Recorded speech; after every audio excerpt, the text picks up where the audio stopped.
Welcome to Burlap Teachers. Enjoy the video. You start by protecting your data, backup and create recovery media. Once done, gather tools, Torx or Phillips, an anti-static strap, and the correct SSD size. Next, power down the laptop, unplug it, and remove the battery if possible. This prevents power on while you work. Open the access panel using the appropriate screwdriver. You should ground yourself to avoid ESD damage.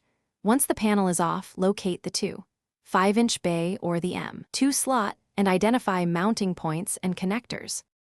You now perform the core installation. If swapping a drive, remove the old SSD by unscrewing or disengaging the retention bracket and disconnect the cable gently. For M2, insert the module at about a 30-degree angle into the slot, then press down and secure with the screw. For a 5-inch SSD, slide it into the SATA bay and fasten the bracket or caddy. Make sure connectors seat fully. If you need an adapter or spacer, use the correct one. Once mounted, close the panel, but don't reinstall the. You finish by powering up and entering BIOS or UEFI to confirm the system detects the new SSD and to set OSI mode if applicable. This improves performance and compatibility. Next, boot from your installer or clone drive, initialize and partition the SSD, and install the OS or restore your backup.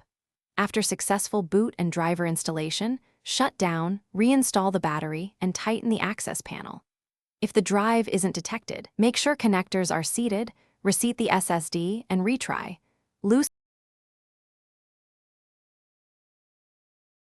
Thanks for watching. Consider subscribing if this video helped you.